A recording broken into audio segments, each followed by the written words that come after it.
What's going on, YouTube? It's your buddy Big Rob. This is another episode of Big Rob's House of Entertainment and no Chinese food. It is a beautiful day in late May in South Georgia. The birds were chirping a few minutes ago. I don't know what happened. But the sun is out. There's only a couple of clouds in the sky, but they're the white fluffy clouds, which means it's probably going to be a beautiful day for the rest of the day, and that's wonderful. I want to take just a couple of moments here, and I want to give a humongous thank you to the Clady clan from the Zone Collectables and Spotlight Media. You find the Zone Collectables in Tifton, Georgia. They're at 305 Main Street. You can find them on Facebook. They're at The Zone Collectables. And you can email them, thezonecollectables@gmail.com. Spotlight Media is their new media company, and you can find that on Facebook as well. Spotlight Media. They're really easy to tell. They have an awesome logo. It's a cow that's getting beamed up by a UFO. I'll put the picture up here somewhere around in here so you know that you found the right one. And with that, I want to say that we will soon, very soon, be back on Roku. Of course, I work, or my show goes in with Hassel's Reviews together. I ride his coattails, and I'm trying to ride them all the way to superstardom. We'll see. But if you go on your Roku or your FireTV and look up Spotlight Media GA, Spotlight Media Georgia, should be able to find the new channel. Go ahead and download it. Not sure when our content is going to be back up there. We're still working on that, but go ahead, and if you've got a Roku or a Fire TV device, you go ahead and get the channel reloaded. I know they're busy working on a whole bunch of new stuff, and I know Hassel knows a little more about it. I think he talked about it on the last episode of the Nerdy Man Room show. But we are excited. It's going to be something new and great and wonderful, and hopefully huge. But again, thanks so much to the Clady clan at the Zone Collectables. They're there for all your nerdy needs. Anything that your nerdy little heart desires, they've got it. If they ain't got it, they'll get it for you. They got trading cards, action figures, back issues, comic books, trade paperbacks. They got Barbie, they got Lego, they got Hot Wheels, they got pop vinyl, they got 40K, they got Dungeons and Dragons, they got assorted miniatures, they got retro toys, vintage toys. They've got just anything and everything. I've never been to that store where there wasn't something new and interesting to see. So that is awesome, and I definitely don't ever want to forget them. So again, today is May 21st. I want to celebrate that because 43 years ago, in 1980, Star Wars Episode 5, The Empire Strikes Back, was released. Episode 5 is almost universally loved. A lot of people, including myself, think that it is probably the best entry into the Star Wars series. That's not to say that any of the other movies are not amazing. It's, you know, the best of the best to me and a lot of other people. Not everybody, and that's okay. We all have different opinions, and that's what makes the world special. Also, another, to me, interesting factoid, Natalie Portman, who played as Princess or Queen Senator Amidala in the prequel movies, recently did an interview with GQ magazine, and in which she stated that she would be absolutely open to returning to the Star Wars universe. So, you know, we all know that in Revenge of the Sith, her character passed away, but Star Wars has a big history of bringing back characters, or could potentially look at something during her timeline. Could be flashbacks. You know, there's speculation that Obi-Wan is going to get a second season. Please let Obi-Wan get a second season. And if so, there could be some flashbacks there. Hayden Christensen's already been back as Anakin Skywalker, so there's no reason that she couldn't come back that way too. So we can only hope. I, for one, would be very welcome to Ms. Portman coming back. I thought she did a great job as Queen Senator Amidala, so I'd be really happy about that. So All right, that's about all I had news-wise. Kind of a quiet week, but I did watch another movie. Well, I watched a bunch of movies. I ain't gonna bore you with all of those. Real quick, on Paramount Plus, the new Dungeons and Dragons Honor Among Thieves dropped. So if you've got Paramount Plus, do yourself a favor, take a couple of hours, watch that movie. It was a pretty great movie, and there was, I believe I have found my spirit animal. I don't remember his name because my memory is terrible and I didn't think to write it down. See the above. But there was a dragon in, shockingly enough, a movie called Dungeons and Dragons. There was a dragon, and he was grossly obese. Like, this fat dragon was so fat he couldn't even fly. And that is my spirit animal. Just saying. Anyway, so on to the meat of today's show. 2001, we were treated may be the wrong word, but a movie came out called Just Visiting. I have DVD here. It is a 2-pack DVD, Just Visiting and My Science Project. My Science Project was pretty good. I may talk about it later, I may not. But Just Visiting is the movie I watched last night and the movie I wanted to talk about. Just Visiting, Jean Reno as Thibault. I don't know if I'm saying that right. Jean Reno normally plays a extreme badass.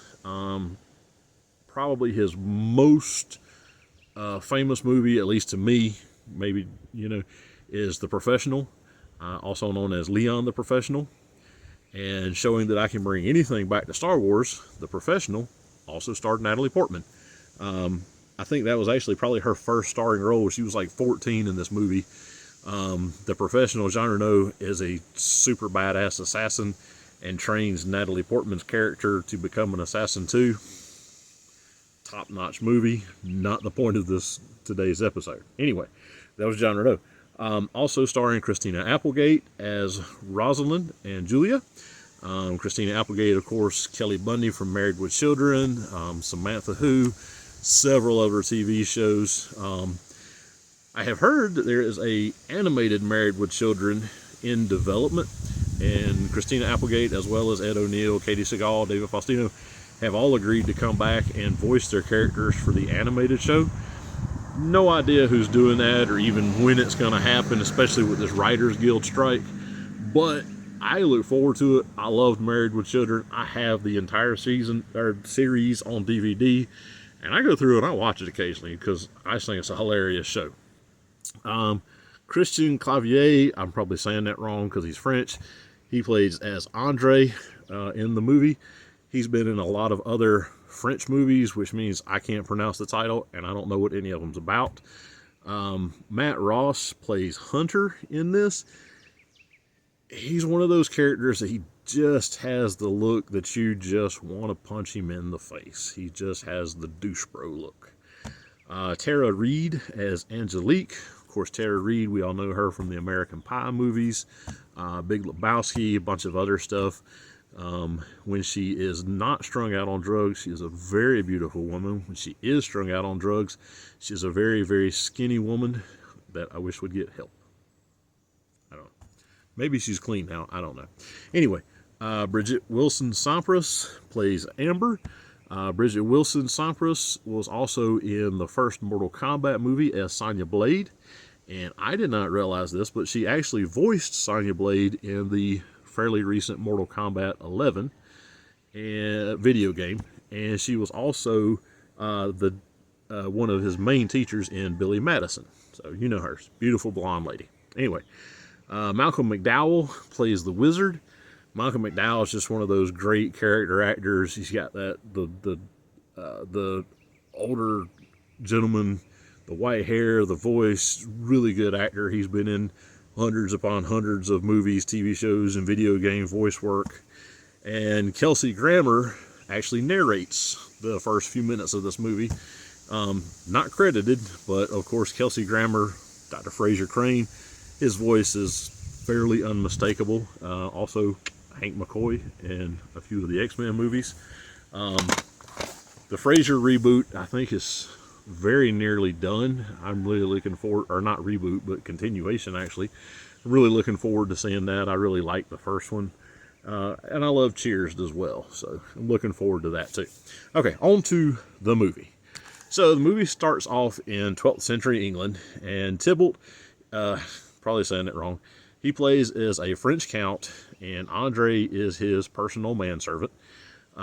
They are traveling to England, and the English king is going to marry his daughter Rosalind off to Tybalt to bring, I don't know, unity to England and France. I don't know. It's not really important to the story. At the same time, the Earl of Warwick, the bad guy, makes a deal with a witch for a potion to, it's supposed to cause hallucinations, and they're going to pour it into Rosalind's drink. She's going to hallucinate, think that Tybalt is a demon, and kill him. Seems like a solid plan. Some really fun CGI. Again, this is 20 plus years old. The CGI is not great, but it's fun. The Earl asks the witch if she can really pull off this, to which the witch replies, "Oh, you want to see a demonstration?" And come up out of her cauldron this cute little dinosaur looking thing, which very quickly sprouts into a massive dragon that breathes fire. It actually looked really cool. Didn't look real realistic, but it looked cool, and especially it's 20-something-year-old CGI. I thought it was awesome. Not important, just an aside. Okay, so that's the setup. At the feast for the wedding, Rosalind and Tybalt, they do some weird thing where they exchange glasses. I don't know. Anyway, Tybalt ends up drinking the wine with the potion in it, and he starts seeing demons everywhere. Again, really fun CGI, not very good quality, but really fun CGI. And he ends up running Rosalind through with a sword. She dies. Which would make a great ending to the movie, but the movie would only be like 11 minutes long, so, you know, not a very upbeat movie either. So anyway, so they lock Tybalt in one of the rooms of the castle so that they can execute him for killing the princess. And he tells Andre to go find him a wizard to help him out. So Andre brings in the wizard, played by, again, Michael McDowell. And first they're talking about trying to get away. Then they're talking about trying to bring Rosalind back to life. And he's like, well, I can bring her back, but I can reanimate her corpse, but you're not going to like what she looks like. Which seems like would be fun, but anyway. So they decide that what they're going to do is the wizard says that he can make a potion that will send Tybalt and Andre back in time to just before the potion is drank, and he can stop it and save everything. Cool. Well, at the same time, the guards are beating on the door because they're trying to get to the guy and whatever. So they're in a hurry. The wizard makes the potion, they drink it, and disappear. And then the wizard realizes that he forgot the crow's egg. That's a problem. So Tybalt and Andre wake up in the year 2000 in Chicago. And they're in the bedroom of the castle, so they think. And come to find out they're in a museum, which has part of the castle has been put into the museum as a display, where a bunch of school children are on a field trip, and these kids are going to need some serious therapy because they see these two guys who they think are mannequins come to life. Freaks everybody in the museum out. Hilarity ensues. And the police are quickly summoned. They capture Tybalt and Andre, relieve them of their weaponry and sausages. You got to watch the movie. And come to find out that Julia, Christina Applegate, also, who happens to look just like Rosalind because Christina Applegate also, she works for the museum, and the display that they woke up in, the castle, is her display. She knows all the history. Well, so Tybalt, who, despite being a Frenchman, is actually really smart and really brave and really good. Shocking, I know. Apparently that you got to go back to the 12th century to find a decent French person. Who knew? Anyway, so he meets up with Julia, and He freaks out because obviously she looks just like his love who had just died. And they back and forth for a minute. Julia goes back to the display. Tybalt looks on the wall, sees a calendar, sees some information, and realizes that he's been transported not to the past, but to the future. So thereby avoiding a lot of the hilarity that could have come of not knowing where he was. He's a smart protagonist. He figured it out. 20 minutes into the movie. Wonderful. Still hilarious, though. So, anyway, Tybalt knows what's going on. And, of course, Julia doesn't believe in magic or wizards or time travel. So, she's still kind of thinking that it's her lost cousin who died at sea when his yacht crashed. That's the story that she gave to her boyfriend and the cops, and that's what she actually kind of believes to begin with. So, the brain's going to make up the most obvious and easy to believe, most plausible scenario. You can't really blame her for it. So anyway, she brings them back to her house. She introduces them to Hunter, who is her douchebag boyfriend, and find out that with her cousin dying, she has just inherited all of Tybalt's land. Of course, it's now her ancestral land because she is a direct descendant of Tybalt, and it's not really said, but Rosalind. Okay. So they are they're going to dinner, they're learning about the future or the present, and it's pretty hilarious because they don't understand how TVs work. It's pretty awesome to watch them attack a television with daggers, trying to free the people that are caught inside. I'm not going to tell you all of the crazy shit that gets done, but it's funny. During this time period, they find out that Hunter, the douchebag, is having an affair with Amber. Well, they don't find out about him and Amber, but they find out that he is trying to convince Julia to sell off all of her land so that they can get the money, which he plans to take and run away with Amber. That's his dastardly plan because other bad guy. All right, so, excuse me, I apologize. So anyway, during this time period, Andre, who is, again, Tybalt's manservant, body servant, personal lackey, and all-around property, meets up with Angelique, who is a gardener working next door to Julie and Hunter's house. And they kind of, back and forth, and they go out on the town. Andre has gotten this one, I don't remember what they called it, but it was this little gold thing encrusted with gems. And they break off one ruby, take it to a pawn shop, and they get like 25 grand. 25 grand in 2000 money, which is like, I don't know, a lot in 2023 money. Anyway, so they go out and do shopping sprees and stuff like that, have a ton of fun, buy ridiculous clothes, and eat ridiculous food. Just an aside. All right, so Tybalt is looking for a wizard to send him back in time, as well as decides to help Julia save his ancestral land from Hunter, who he did correctly deduce is a douche bro. Lot going on here. Meanwhile, back in the 12th century, the wizard realizes, since he did forget the crow's eggs, that he sent them to the wrong place, so he drinks the potion. He ends up in 2000 Chicago, and he goes into a store and buys just the most amazing outfit. This dude's got a cowboy hat, he's got some denim on, and he's got some USA snakeskin boots that I would absolutely kill for. Those things are amazing. Not important to the story, just awesome boots. Anyway, the wizard and Tybalt and Julia finally meet up. They go back to Julia's house. He mixes up the potion to send everybody back to the 12th century. Andre decides that he doesn't want to go because he's fallen in love with Angelique, because it's Tara Reid. When she's clean, we all would fall in love with her. And Tybalt, being the good guy that he is, lets Andre go. And so Andre and Angelique run away.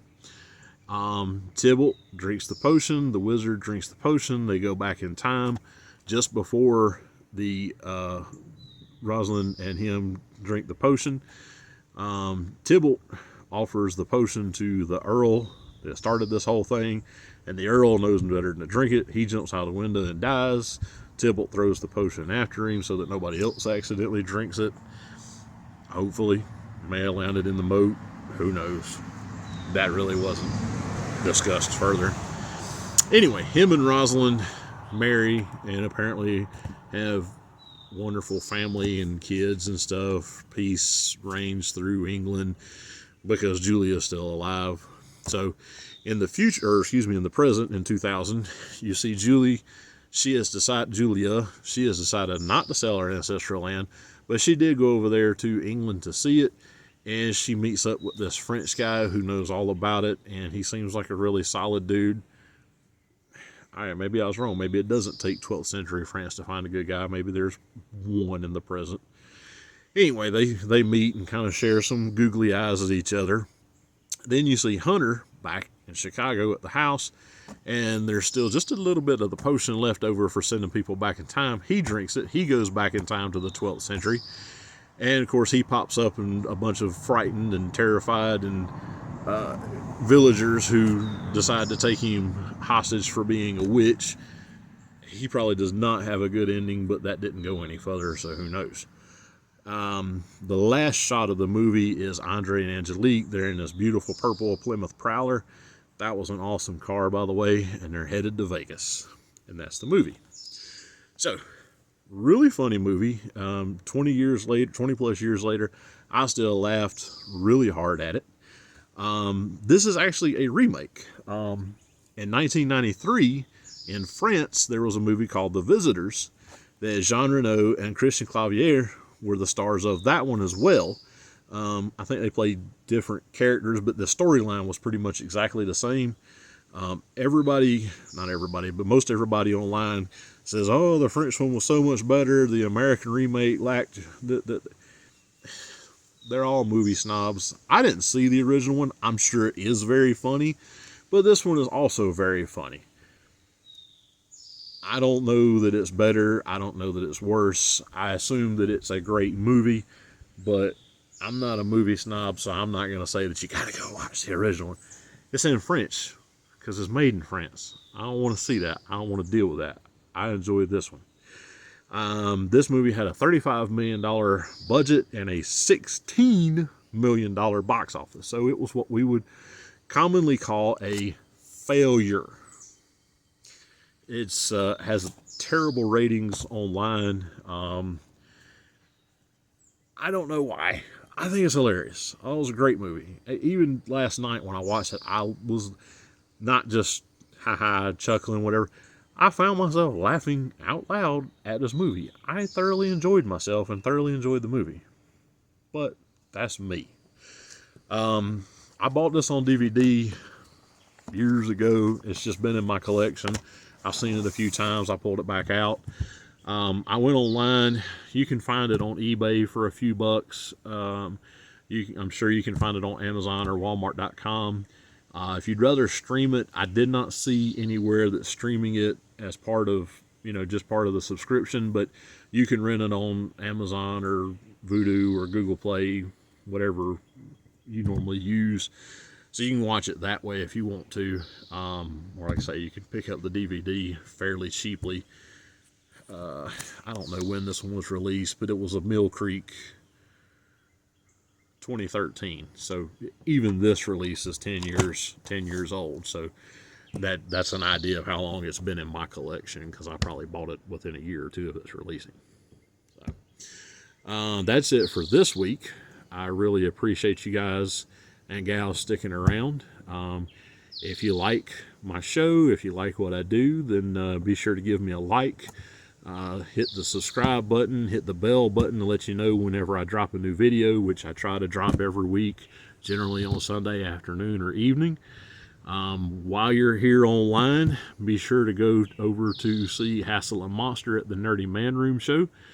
They're on YouTube. They're all over social media. We're soon to be back on Roku TV and FireTV. Not sure exactly how soon that's going to be, but hopefully very is the answer. But give them some love too. I'll put a graphic up somewhere around here that's got all their social media stuff. Check out Hassel's Review also on the Nerdy Man Room Show's YouTube channel.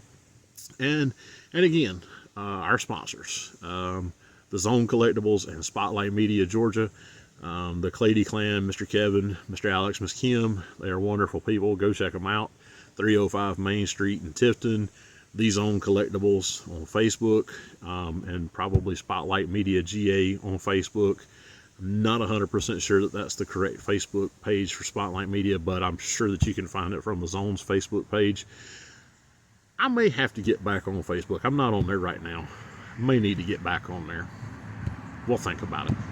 Anyway, so if you enjoyed the show, drop me a comment. If you didn't like the show, drop me a comment telling me why you didn't like it. If you just want to drop me a recipe for some great chili, do that too, because I love chili. And pretty much anything else. I mean, I am a fat guy. I love to eat. That's it for this week. I appreciate you sticking around. See you next time. And may the force be with y'all.